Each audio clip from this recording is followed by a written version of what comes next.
Hello, everyone. Happy Monday. Welcome to the Buzz here on Supply Chain Now. I am Kelly Barner in for Scott Luton today, and I am joined by Greg White. How you doing, Greg? I'm doing good. Thank you for being the adult supervision today. I really appreciate it. It's actually a lot of pressure, right? Like, Which is why I let you do it. Well, I'm thinking I need to be the adult and manage the situation and also facilitate you. So this is not an entry-level challenge, that's for sure. Well, you're not going to have any problems with me having anything to say. I think we've established that pretty well. And that's good. That's what but we like. somebody has to be the traffic cop and make sure we're talking about the right things and that someone doesn't get too far off topic. Well, and this is an extra special episode of The Buzz today. We have a special guest here with us who would not normally be in on a Monday. Right. He is back in the green room. And as we were waiting for the broadcast to go live, Greg, he's handing out truth serum. Yeah, so I think this is going to be a very interesting conversation. Yep. So it's actually Mike Griswold from Gartner that we have here with us today. He's going to take us through some of the recently announced Gartner Global Supply Chain Top 25. So we always like to hear the results of that ranking. But before we say hello to a few people and before we bring in Mike with his truth serum, we have a couple of events coming up. And I think thankfully we've got Chantel, Amanda, and Catherine working production today. And they've got some links they're going to share with everybody. June 14th, there is a Supply Chain Now webinar coming up with Garvis and friends. Can AI be the unexpected ally for demand planners? Which, interestingly, may come up in one of the news stories that we're going to talk about in the second half of this hour. Right. So that's one event that we have coming up. And the other is actually an Art of Procurement event that I would like to invite everybody to join. Category Palooza. Procurement needs a summer festival. Color dust optional. We have Category Palooza coming up. It's a virtual celebration of category insights, August 11th from 11 a.m. to 2 p.m. Eastern. It is free, so there's no reason not to sign up. So if you're not very good at the procurement game, what does that mean, category insights? I'm curious to learn more about that. So there are the things that apply across everything that procurement does. And then there are category specific things like, for instance, a lot of people might not know this. One of the most, let me pick a good word, dramatic categories to source is actually uniforms. Because not only is it a lot of times considered an HR category from the standpoint of being part of benefits, getting into garment sizes and shapes and cuts and who wears what and how much does it cost? And are they rented garments that are laundered by the company, or do people own them and take them home and care for them? It is like all the fireworks you could ever want from any category of spend. Okay, that's a good one because, I mean, like I said, not a procurement specialist, but I've always wondered when a company makes you wear a uniform, why is it that you might have to pay for that? So I think it'll be interesting to understand the different philosophies that companies have around that. So, absolutely. But I get it already. That's going to have a huge variation of cost depending on how you tackle that problem, right? And if you decide to lead change, right now, you're really wading into dramatic waters. Well, and we were talking before. I mean, you could argue even uniforms have a fashion component to them. And we were talking before we came on the air about fashion, and that's going to be one of our stories today as well. That is going to be. So let's pause very quickly and say hello. I'm already watching all of these comments roll in here. So let's say hello to a few people that have dialed in. Let me see. Whoa. Where do I want to start? Okay. A lot. Yeah. Hello, Ryan. I know this is a good sign for a Monday. We've already got a lot of conversations going on. They must know that we invited Mike. It's not us. Are you suggesting they're not here to see us, Greg? Yeah, possibly. Maybe see, you. The truth serum's working. This is evidence. It's already taken effect. They may be here to see you because you're not always on the buzz. True. That is true. So we've also got Lucille with us. Love good emoji use, extra points for that. Yes. We have, let's see, we've got some, actually, people are doing a very good job getting the flags in here today. Thank you for putting Oh, in this really? extra effort. Look, we've got another flag here. Oh, yeah. McFallon, hello. Greetings from Southern Africa. So glad to have you with us. We have a LinkedIn user from Belgium. So no emoji, but we have a very global audience with us here Yeah. today. And let me say hi to one more person. Hello to Alejandro from Mexico. So I think this bodes well. We're going to have a lot of different perspectives coming into today's conversation. It'll be interesting considering the topics we're going to talk about, what the impact is That's right. in some of these countries, as a lot of the news and whatnot that we talk about is somewhat regional or even just North America or national even, right? That's absolutely true. I'd love to get some perspectives from around the globe on some of this stuff. Yes. So everybody stay in those comments. Greg, are we ready to bring in our special guest? Always. Yeah. Let's, without further ado, or how do you say that in Boston? You say, I am wicked excited to announce that it is now time to swoosh in our good friend, Mike Griswold from Gartner.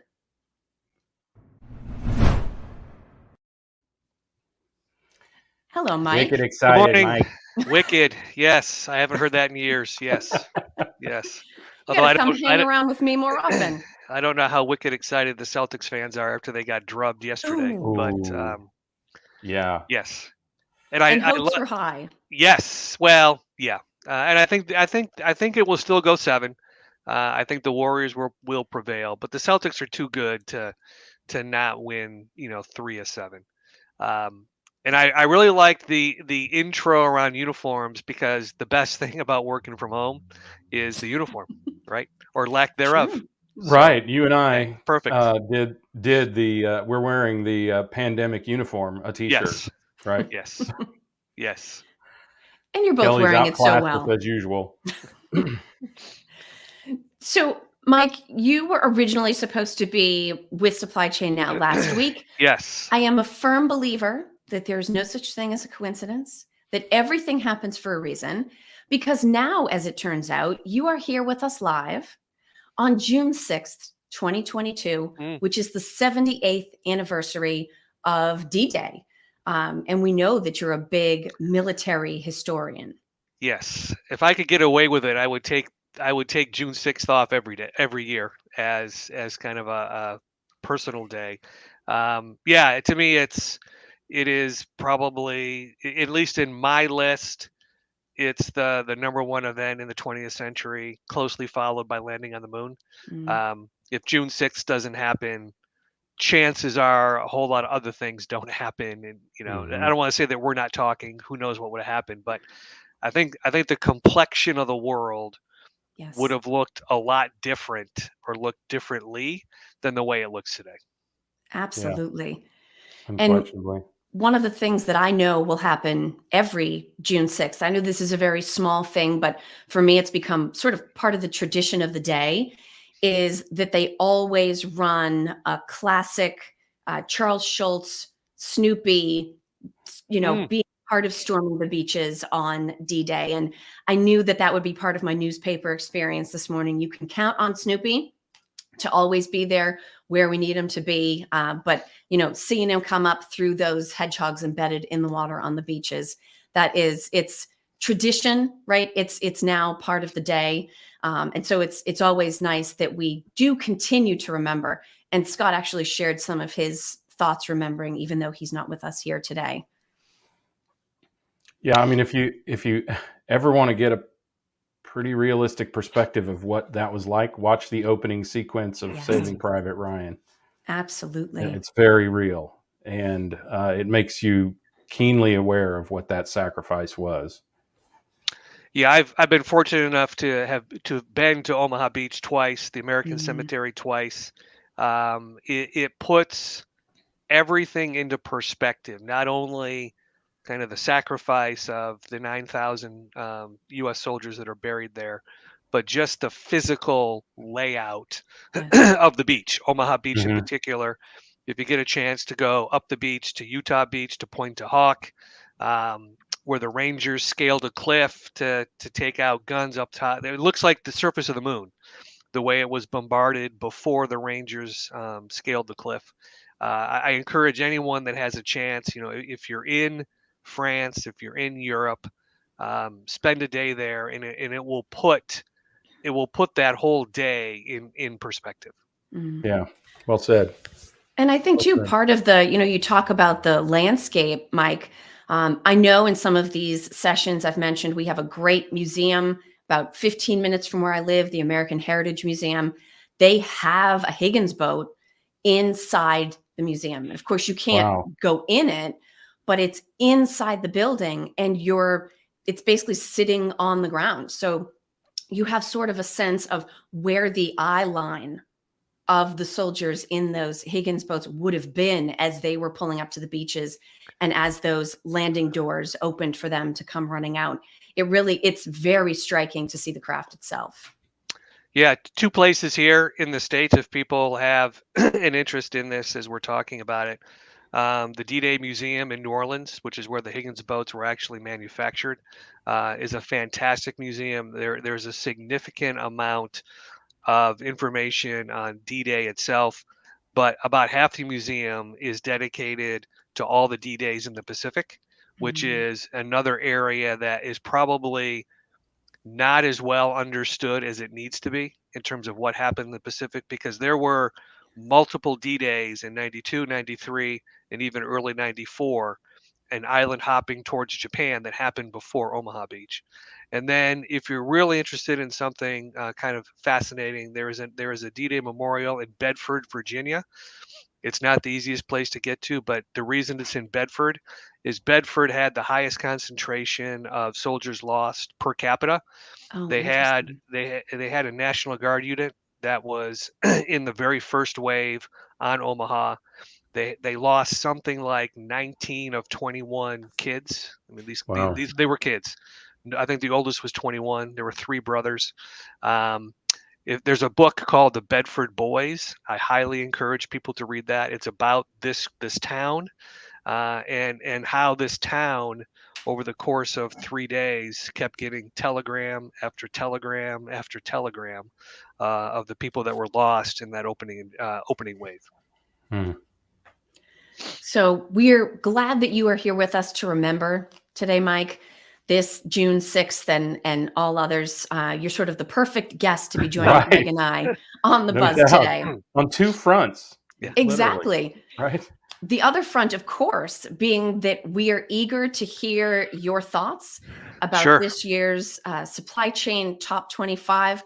I actually think we have a link that we're going to share with folks if they want to go, not right now, but later, if they want to go and read some more. Sure.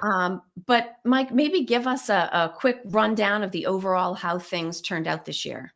Sure. So first and foremost, I don't know how many people are on our session today, but if they were on the reveal, we did a couple of weeks, about 1,200 people on our webinar reveal, which was a good number for us. We've been doing the reveal via the webinar for now 3 years, and I continue to be very grateful for the people that carve out time for that. So this was year 18 of doing the list. Wow. It is probably one of, it may not be the largest, but it's one of the best known pieces of research that we have coming out of the supply chain. Certainly our magic quadrants and hype cycles are certainly very well recognized, but the top 25 is one of the probably the more anticipated ones. It certainly, the purpose behind this was really, several. We wanted to, raise awareness around the supply chain and the role of the supply chain. I would suggest the pandemic helped us with that, right? Certainly accelerated the role of the supply chain. Right. We really wanted to serve as a platform for people to learn from each other, and as part of that, just raise the bar around how supply chains operate, and that definitely happened, and I'll talk a little bit about kind of how that manifested itself in the supply chain. But we really want it to be an opportunity for people to cross-pollinate ideas, which is why when we write the report, we really try to, inject what are these companies doing, right? What can you learn from someone like Cisco, even though you may not be a high tech company? So we're really proud of the research, and it certainly generates a lot of phone calls, as you might imagine, and emails, right? Not everybody can be number one. Yeah. Cisco, number one again, third year in a row. A really, really well-run supply chain, good numbers from the financials that we have as part of the methodology. But 50% of the methodology is, what does the supply chain community think of you?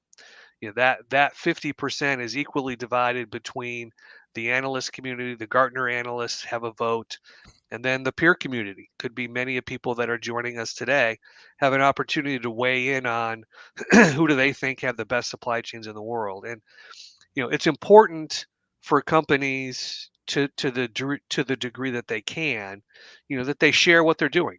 This is how we're making our supply chain successful, and here are things that you can do to make your supply chain successful. So if you look at companies like Schneider Electric, Lenovo, Dell, they talk a lot about their supply chain, and they're not shy about the things they've accomplished, and they're not shy about sharing, here's what you can do with your supply chain that we've done with ours. So we see it as a great way to share information. This year, though, to your question, Kelly, this year I've been involved on and off for the 16 years I've been with Gartner, whether as an author, as a presenter, and now kind of the program owner of the top 25. This year was the hardest to get into the top 25 of any year that I've seen. So Wow. we have a methodology. We create a composite score for every company. We sort them from high to low. This year, when I compare the average composite score for the top 25 companies and I compare it to last year, the composite scores rose 11%. In Wow. any given year, right? If I look back across historically, you might see a 2 or 3% increase in the composite score year over year. This year was 11. We had companies that had a 9% increase in their composite score fall out of the top 25. Wow. So just think about that. All of their numbers went up. They just didn't go up enough to stay in the top 25. The number 25 spot, the composite score required to stay in number 25 went up 13%.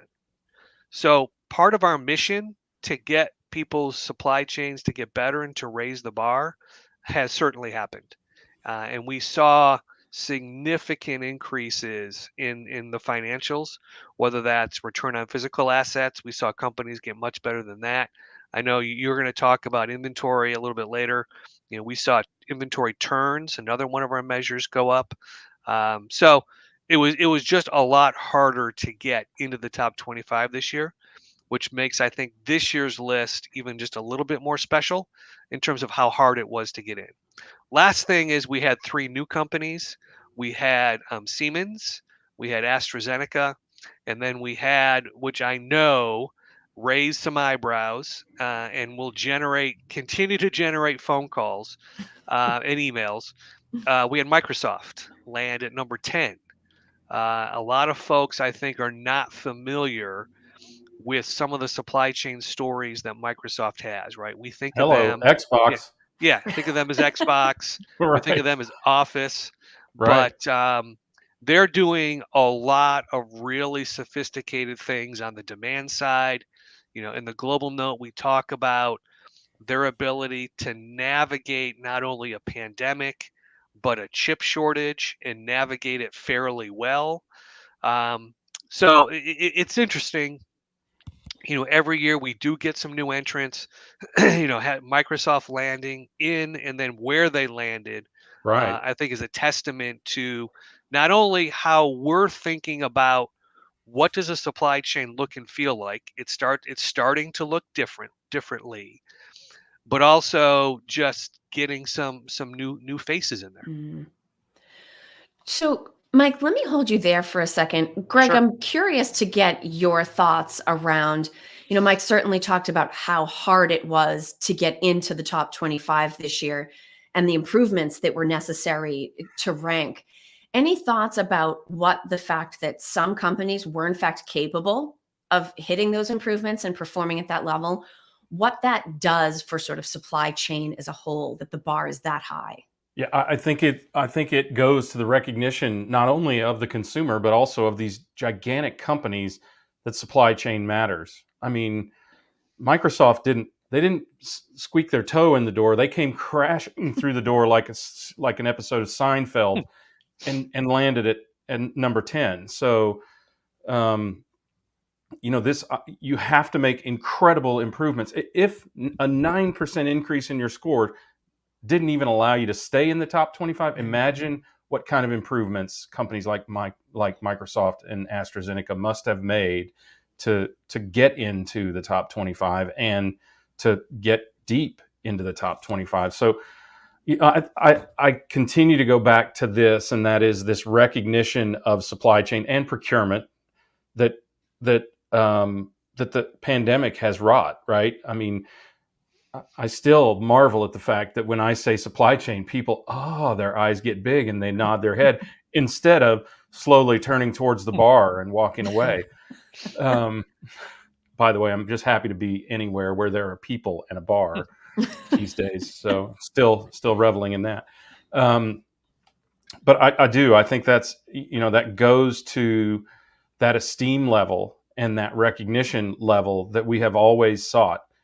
And that's a double-edged sword, right? Because even these companies that improved so much, the competition caught them and passed them in some cases. So now the bar, as Mike has said, is even higher. So even if you are really improving your supply chain, you may not be doing it enough to stay atop your game, because this sudden recognition, this sudden investment, the sudden recognition by the world that supply chain is the business is raising that awareness and raising the competition towards excellence. And there's a lot of different categories of improvement, right, Mike? So what did you observe from, say, an ESG perspective in this year's top 25? It's a great question, Kelly. We introduced, at the time we called it CSR, in corporate social responsibility. We introduced that into the methodology in 2016. A couple of years ago, and at the time it was heavily focused on the environment.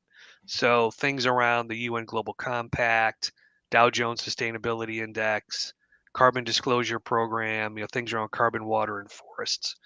A couple of years ago, we, again, listening to the community, we were hearing more and more that's important, but there's also kind of social and governance elements that are becoming more important. So we, a couple of years ago, we renamed that ESG, environmental, social, and governance. We added 2 new elements to the methodology, looking at a list that Ethisphere produces around ethical companies. Bloomberg produces a gender equality index. So we've really been trying to round out that that part of the methodology. It's based on on the accumulation of up to 10 points, right? So if you've signed the UN Global Compact as an example, that's a point. If you submit information to CDP, that's a point. If they give you a grade of A- or higher in carbon and water, each of those are 2 points. So you can accumulate up to 10 points. This year, we had 19 of our 30 companies, so our top 25 and our 5 masters. 19 of 30 companies scored 10 out of 10. That was up almost 40% compared to the previous year. Wow. And I know you guys are sitting down. It is up 217% from 2016. Wow. The emphasis that companies are placing on ESG is fantastic. It's growing. It's growing in importance. We increased the weighting of ESG Right. to 20% of the methodology based on a lot of feedback that we get from the community saying, hey, this is an important element, right? And it continues to be important. And we're going to look at in 2023, how do we continue to broaden the partners that we have within ESG? It's also, we identified for folks that have either were on the webinar or had a chance to read the note, we identified 4 macro trends, one of which is making progress against a broader sustainability agenda. That's kind of the fancy Gartner language for one of those trends. Basically, what it means, it boils down to a couple of things. One, people are tracking what you say around your sustainability targets, and you need to deliver or you're going to be held accountable. And secondly, people are broadening this sustainability topic to include DE&I, which I think is fantastic. But we've got data that suggests, where a company stands around ESG influences who wants to come work for you. We have data that suggests that the consumers are now starting to put your brand position on ESG into their decision tree. There's a lot of data out there that says people will lean towards more sustainable companies. I'm not convinced that voting has happened with the wallet yet completely, but there's definitely an increase in sentiment, which is important for people to understand. So that ESG component is also, if you look at how the math works, if you were an 8 in ESG and all of a sudden you're now a 10, that's a big add to your composite score, which is another way for people to start to climb, up the list. But ESG, it's a huge. I have on my team, just to put it in perspective, I have. I need to do this with my fingers. I have Sarah, Laura, Lindsay, and Michelle and Kevin. I have 5 people on my team who cover sustainability. That's how hot a topic it is for us at Gartner. Now, out of curiosity, excuse me, we used to say CSR, as you said. We've moved to ESG, so we love our TLAs, our 3-letter acronyms. Is ESG just the trendier way of saying CSR, or would you say that ESG is actually a different type of program? Yeah, it's a great question, Kelly. I think at least the way that I thought about it in this transition in the top 25 is, rightly or wrongly, CSR, if you look at under the covers, CSR was almost exclusively focused on environmental things. Not that that's wrong, that was just the focus. So it was, carbon, it was greenhouse gases, it was those types of things. I think what we recognized when we made the change to the methodology, and I think what the general market is now recognizing, is ESG is helping us to expand the things that we should be looking at into areas in addition to the environment. How we treat people. Are we, diverse? How are we as an organization thinking about broadening the perspectives that we have within our own organization? We have some companies, as an example, who are linking kind of senior level compensation to a DE&I agenda. So to me, yes, I agree completely. It is a TLA, but I think when you look at how companies are defining ESG within their organization, they definitely have the spirit, which is, it is the environment, but there's also social, and how do we as an organization structure these activities that I think makes ESG kind of that next iteration of CSR, at least in my perspective. Sure. Greg, any perspective from your point of view, either about what it means to include that type of value set or priorities to the metrics that they're using at the framework? Or, we talked a little bit as well about consumers are starting to move in that direction, but are they completely voting with their wallets in order to maybe reward the companies that do that? What's your perspective on that? Well, let me address that last point first, Kelly. No, they clearly are not doing that, because something like 73% of consumers say that they will do business with companies with whom they have common values or ethics. And only about 14%, at least this is maybe a year old statistic, but only about 14% are actually doing that. But as Mike said, the awareness and the sentiment is there, and that sentiment will grow. I think part of the reason that consumers don't do it is because it's not easy. It's not easy to understand who is ethical, right? Who is using and not using slave labor, who is using and not using conflict minerals, right? Who is a good actor and who's a bad actor. But that transparency is coming more and more to the supply chain. What I do think is that ESG, everything that it represents, internal equity, global equity, meaning human rights and those sorts of things, DE&I initiatives within your company, sustainability, good corporate governance, and all of the other aspects of, let's just call it fair play generally. You both know that I feel like supply chain has for too long been a cost saving exercise, and instead it should be a risk balancing exercise, right? And just my opinion, there are 4 things that contribute to risk in your supply chain: the speed, the ethics, the reliability, and the cost of your supply chain, the fiscal aspects of your supply chain. So that's a FLA, 4-letter acronym.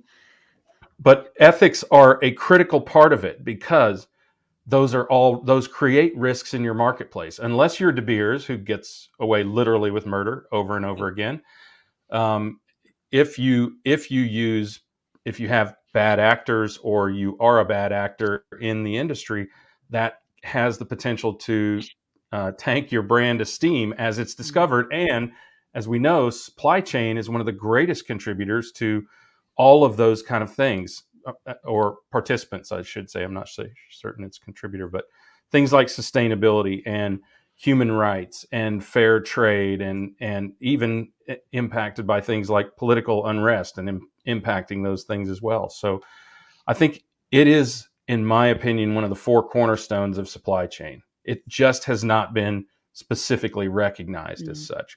Some companies still, Kelly, they do use ESG as a kind of a flag waving opportunity. But again, I don't really care why you do good, as long as you do good. And eventually, as people see that it has a fiscal impact on their business, and that they can be more profitable with ESG as a core part of their supply chain, they'll do it. Absolutely. Now, Mike, you had mentioned early on that you have received and are continuing to receive tons of emails and voicemails. We've shared the link to the research, which people are going to wait about 28 minutes before going to check out. But Teacher says, that's right. Do not take your focus off this live stream. We are not done. But Mike, if people would like to get in touch with you and ask questions or share their thoughts about the 25 companies that ended up on your list, what is the best way for people to get in touch with you? Sure. LinkedIn is fine. Email me directly. Mike.Griswold@Gartner.com is fine too. I'm still relatively old school around email, so that's fine too. Would love to hear people's thoughts on the list, thoughts on the methodology. We're going to take a hard look at the 2023 methodology as we move into the summer. So happy to get feedback around that. I have one ask in particular. I think right now, certainly I'll be the first to tell you the methodology is not perfect, and there's certainly things that people can provide feedback on. The gap that I have right now is innovation. I don't have a well-defined metric or indicator of innovation in the methodology, and I would like to try to solve that for 2023. Greg, you alluded to this, as did you, Kelly. Supply chains are being asked to be more innovative, and they're being asked to support innovation, and we don't have a good measure of that in the methodology. But all feedback is welcome. Excellent. Well, thank you, Mike. We are so thrilled that you were able to be with us here today. Make sure to carve some time out for yourself this afternoon to watch a little History Channel, maybe a Yes. little Saving Private Ryan, to remember this day. But thanks so much for being with us to talk about the top 25. Hey, thanks for fitting me in. I really appreciate it. Thanks, Mike. Yep. Take Bye-bye. care.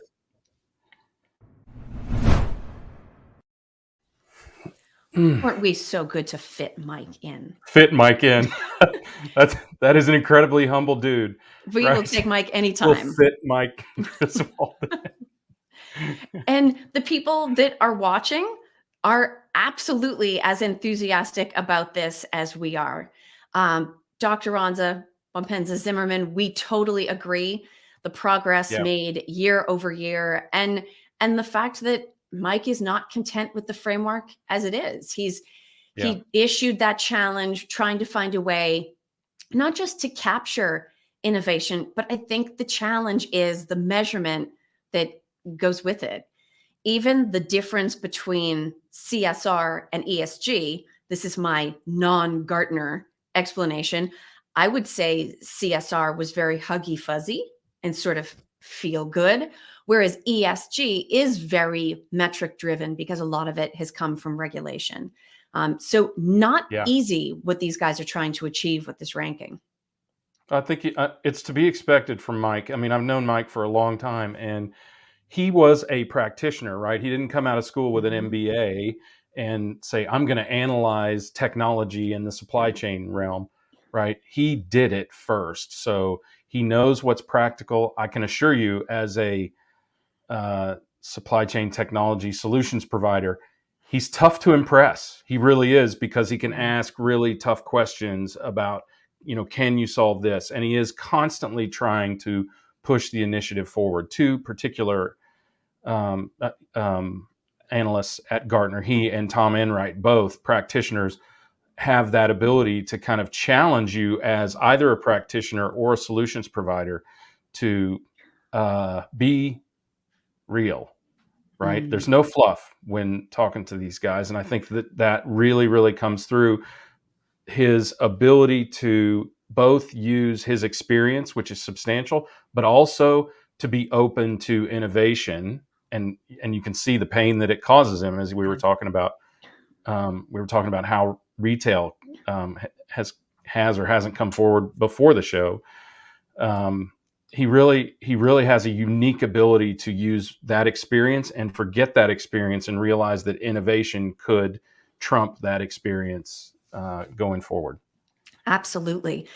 And real quick, before we pivot here, recommendation from our good friend Peter Bollet. If you're looking a way to remember D-Day, Band of Brothers, it's both the movie and there's also a 10-part series, and the Pacific, another recommendation. So make a note of those. If you have a chance to fit those into your afternoon, please make some space and do that. But Greg, we have other stuff we need to talk about. And our friend Clay Phillips has created a new greeting for us. Happy Buzz Day. It's officially time to... I'm going to totally swipe that, Clay. Thank you. Well, you saw it here first. Clay officially gets credit. Yep. But we are going to do a little bit of buzz. And we've talked about this a bit. We actually have a few different news stories we're going to try to hit. And one of those in particular pulls together a lot of the different things that we've talked about today. It's an article from the Wall Street Journal. Macy's, Gap, and other clothing stores are stuck with the wrong items. So inventory management remains a challenge. All of these retailers have talked about the fact that inventory levels are up in the 30s over where they were last year. And I believe in particular, Old Navy talked about the fact that 20%, if 33% is up year over year, 20%, they wish they didn't even have it. And so these companies are starting to run into tough situations in addition to facing inflation, in addition to trying to figure out how they're going to grow and anticipate consumer demand. Not an easy situation, Greg. It's amazing. I'm going to say it. I have to say it. The more things change, the more they stay the same. I cannot believe in this era that we are hearing about some of the major retailers, Macy's, Gap, Kohl's, and even Walmart having these kind of problems that are historic. I mean, by historic, I mean going back to the beginning of department stores back in the 1800s when Macy's was founded. They've always had these problems because, and we talked with Mike about this in the green room, because they still treat merchandising as separate from supply chain and as art more than science. And frankly, art thrown in the face of science, even when science can help. I've been on both sides of that. I've been an offender as a merchant with short life cycle products, not always fashion, but short life cycle products. And I've been on the supply chain side trying to help, even with the credibility of having been one of those merchants. And the fact is, you are kind of locked into this perspective of I, more than any machine, more than any science, more than any mathematics, I, me, one person, know exactly what the millions and millions of potential customers that my product line has. I know better than anyone possibly could. And that is the fatal flaw. So, and secondarily, by the way that we predict what will happen in supply chain on the whole, but particularly when it comes to short life cycle goods, is to look at last year and go, this year will be 10% better than last year, or 20% less, or whatever. And that's not forecasting. That's what I call postcasting, right? You have to consider what's going to make things change. As you read through this article, which I would encourage people to do, I don't know if we drop the link, but if we could, as you think about this, you realize that they are looking back at 2020 and 2021 and going, some variation of that will happen, which seems impossible to fathom even as a common consumer, that a company could not see that the world has changed and how you predict what people are going to do needs to change as well. So they've done it to themselves yet again. It's disappointing, not uncommon, and only 4 retailers are really called out here, but I'm sure there are others and some that are even worse offenders than these.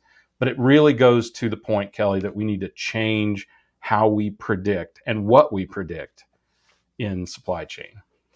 Well, here's what I find interesting, and maybe you can help me sort of reconcile this. So what we're saying is that this is a foundational, long-running challenge that has existed. And yet, if we think about what Mike just told us, supply chains have never been so amazing and powerful. Right. And yet we're still running up against some of these foundational challenges. There is clearly something that is not being addressed, even though Gartner's minds are blown by the improvement year over year that needed to be seen. And even with the expansion into things like ESG above and beyond, inventory turns and more traditional measures of supply chain performance. How do we hold those two thoughts in our heads at the same time?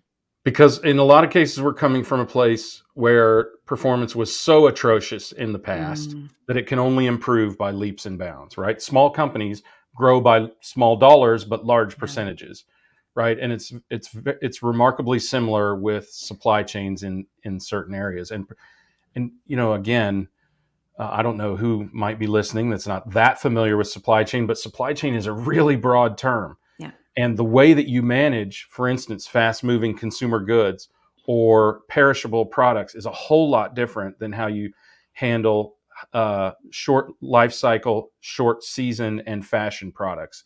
So there are all kinds of variations that exist in a company. I'm going to use Walmart as an example, who spent $11 billion on supply chain over the last 2 years. $11 billion.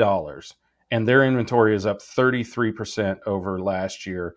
And as you said, and as Catherine before the show said, I go to my Walmart and they've got everything I don't want and nothing I do. That's paraphrasing. She wasn't quite that dramatic about it. but it sure sounded good, didn't it?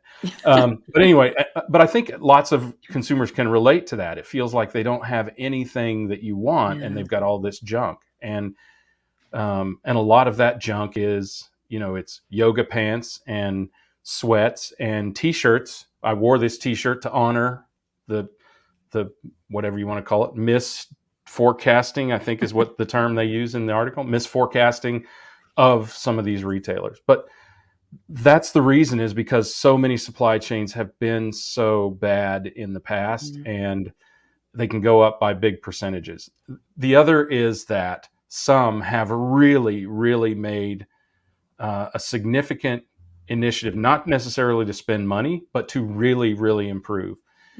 And also, particularly as regards the top 25 with Gartner, they raised the weighting of ESG, and some supply chains are very ESG friendly. And as you saw, what did he say? 10 or 19 of 30 had a 10 out of 10 score. And with scores. the weighting on that, I could see that causing some supply chains to falter and some to grow pretty dramatically in terms of improvement.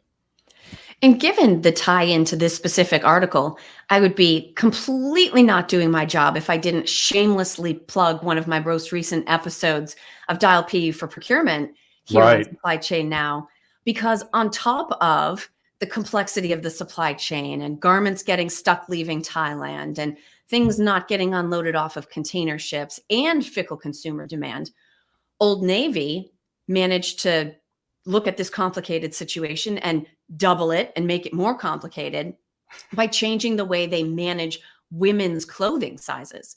So on top of all this, they said, we're going to change the way we manage size. We're going to go from, I think it was 0 to 30, and extra small to 4XL. They're no longer going to be separated into different departments in the store, which meant they needed new mannequins. They had to work with a research firm to figure out what the distribution of sizes should be. Some of the garments had to be redesigned because as you scale things, pockets need to move, or belt loops need to move, or darts and seams need to move. And then after all that, because the clothes are hanging all together, you can't really have the price be different, even if the cost is very different to make a 4XL garment from what it is to make an XS garment. And so they created that situation for themselves and also misallocated the sizes. So they already had an inventory problem. Now they have an extra expensive inventory problem because they have the garments at the outer ends of that size range that weren't sold. And then poor Catherine goes to the store, and not only can she not get yogurt from her Walmart, she can't get the size that she wants from Old Navy. Yeah. I'm going to guess that Catherine is not a 4XL. I'm thinking she's going to be closer to the 0 end, right? And you're right. That is very common. That they build these allocation models for largely chain wide, because since so much human and very little technology is involved in this process, it's too hard to get down to what is the mix in the store. Are there more tall people, short people, thin people, fat people around this store, right? Which is how it should really be done. They could alter the mix of sizes and styles and colors in various stores, but as that process is so manual, Kelly, it makes it incredibly difficult to do that. Yes. And we've actually got an interesting couple of comments I want to pull in here. Great thought from T Squared. Thank you for being back with us today. Supply chain can no longer be viewed as a stepchild in the strategic decision-making process. Amen. It's finally time to get firstborn status. Sorry, say that again, Kelly. I'm sorry. We finally deserve firstborn status. Yes, that's right. Well, it probably still is being treated that way in some cases, but to the peril of companies. And again, to this article, Kelly, they talked about how companies that can't, for instance, they just talked about 2 channels. If you can't run the store, right, the store channel and the e-commerce channel, that is at your own peril as a company. And I didn't say apparel, own peril. And that is a difficulty for some companies, and some companies who really should have been that good, like Sears, have completely disappeared. The company who literally invented mail order, Yes. right, couldn't make it in the electronic mail order age. So I think that, that's one aspect of it. But you're right. It can no longer be, which is not to say that it's not being, but again, Should not. persist at your own peril. And we also have a good comment from Mohib. Finding the balance between just-in-time inventory and just-in-case inventory could be the key difference in cost savings, customer service levels, and profitability. So that's a really good point. Sorry, I just have to address this because it is a mythical perception that everyone uses just-in-time inventory in the supply chain. Retailers and distributors do not use just-in-time inventory. They have always used just-in-case inventory, meaning they have safety stocks in case the forecast is wrong or a delivery is late or whatever, right? It's only manufacturers who have foisted all this extra inventory into retail and distribution who use just-in-case. And when the problem with a product availability is at the manufacturing or the brand level, it impacts the entire supply chain, because if Kraft don't have it, nobody don't get it.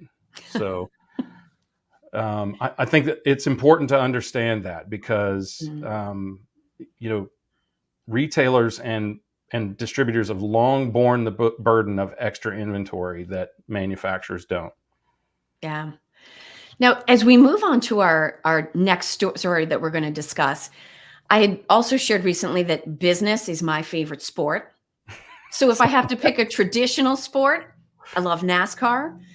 Equally aggressive and dangerous and sometimes loud is business.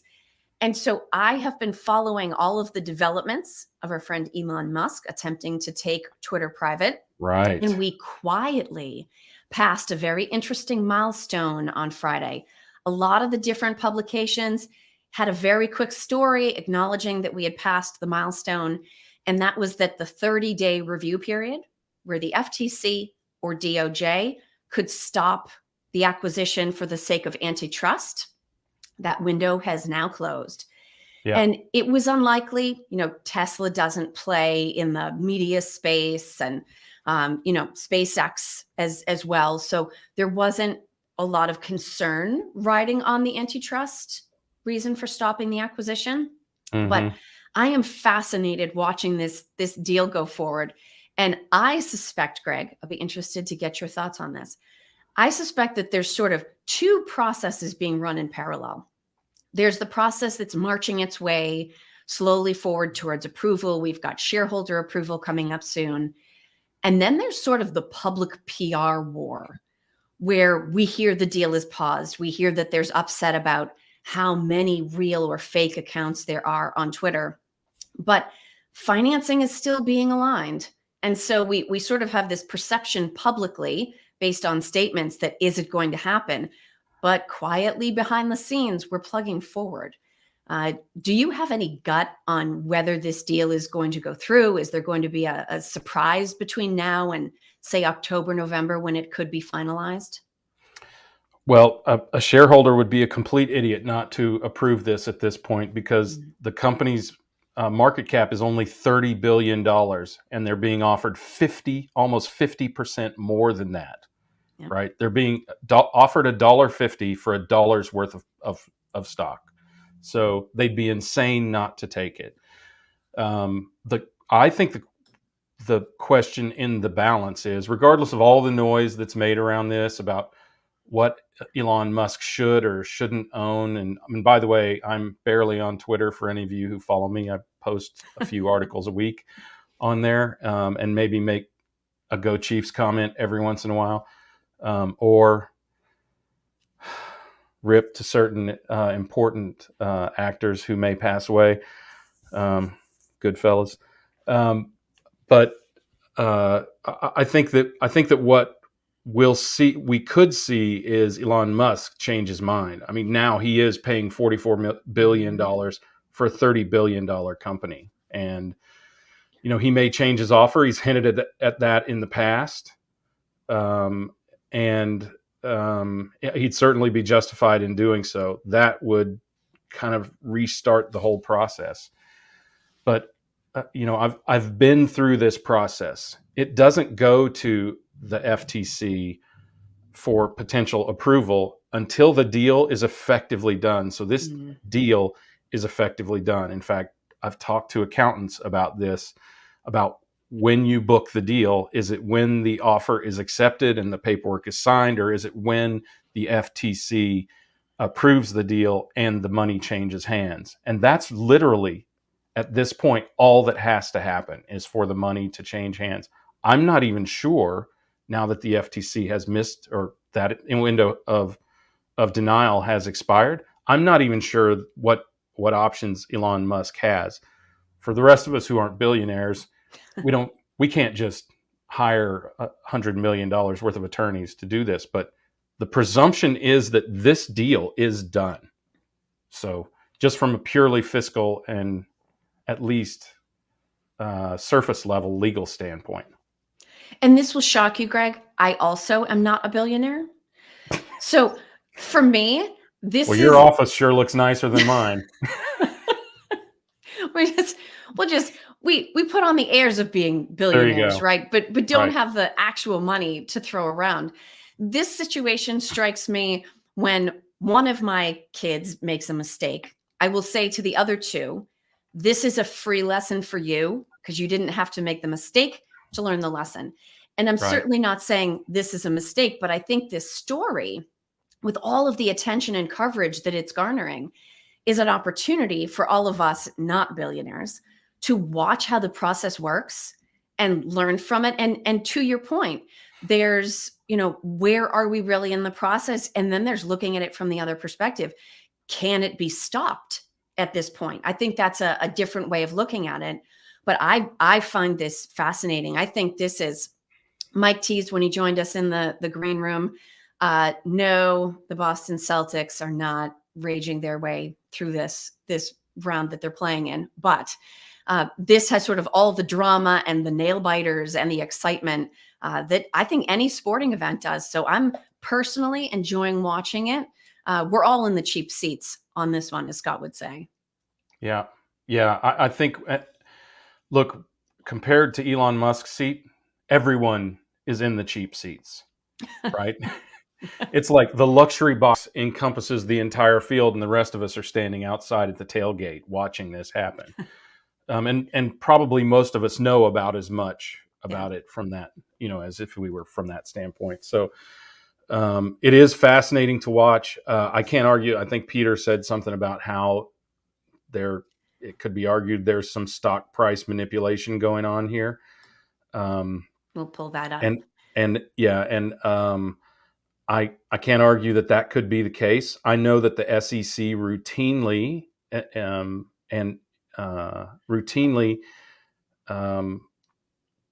points out to what are called influencers, which usually they mean movie stars and people like that, not to make those kind of comments because they can have a big impact on the price of the stock. But fortunately or unfortunately, there's nothing illegal about that.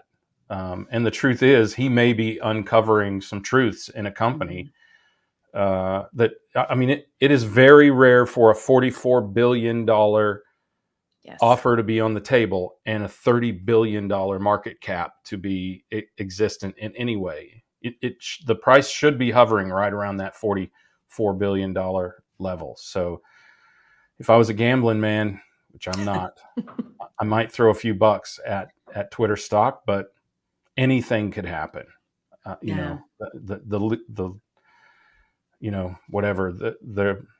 Anything. I'm just going to say with anything could happen. Sorry, I'm completely overwhelmed by this, frankly, Kelly. Yeah. To your point, the entertainment value of this is really the fun in it. The rest of it is beyond all of us. It, frankly, is beyond all of us. And I'll read this comment from Peter into the conversation. Elon Musk has eroded billions in stock portfolios thanks to his insane Twitter tweets. I have nothing good to say about the man, but what I will say is that you have to have some amount of respect for a person that can come out with a very short statement and 80% of the world erupts in response to it. So Yeah. love the man, hate the man, agree with his choices, disagree with his choices. Speaking of influencer, Greg, right? I mean, if you can get that kind of a rise out of people, to some extent, you just sort of have to say, well done. You know, he operates on a different plane than the rest of us do. He is hyper, super, whatever's above super genius, that's what he is. I mean, clearly and clearly, just my opinion, on the spectrum somewhere approaching Asperger's, I would say. But I think that's part of his genius. And this is something that we have to accept in geniuses. I mean, lots of geniuses are rough around the edges. Let's just put it that way, which is not to say everyone who's rough around the edges is a genius, by the way. And Elon Musk said it himself when he was hosting Saturday Night Live. I make rocket ships and electric cars for a living. Did you expect me to be a normal guy? Right? His own words, his perspective. We especially in this case, we need our geniuses to be, whether it's rough around the edges or a little bit wacky. I totally agree with you. That is where the entertainment value comes from. Yeah, no doubt. Yeah, it's fun. It's fun to watch at the very least, right? And we will continue watching. Now you got me watching it again. I had tuned out, and now I'm gonna watch it again. Because you can't binge watch it. This is old school TV. It only rolls out in the speed that it's rolling out in. You can't just dedicate a Saturday and watch the entire thing and know how it ends. We're all waiting. Right. Kind of like the last season of Peaky Blinders. That's what we're all waiting for. That is what we're all waiting for. But on that note, Greg, we have used up our hour. We had a great time. Wisely, I Mike think, Griswold. don't you? You know what? I think we made very good use of our time. I'm glad we all took those shots of truth serum before coming out of the green room. I think it made for an interesting conversation. Thank you, everybody who made comments, who joined us from the skyboxes, we will say. But as we sign off, I will do this in Scott's honor, although he cannot be here with us. As you go out into your day, do good, give forward, be the change that's needed. Thank you all so much for joining us for today's Buzz on Supply Chain Now. I'm Kelly Barner here with my co-host and co-conspirator, Greg White. Have a great rest of your day, everybody. Thanks for joining us.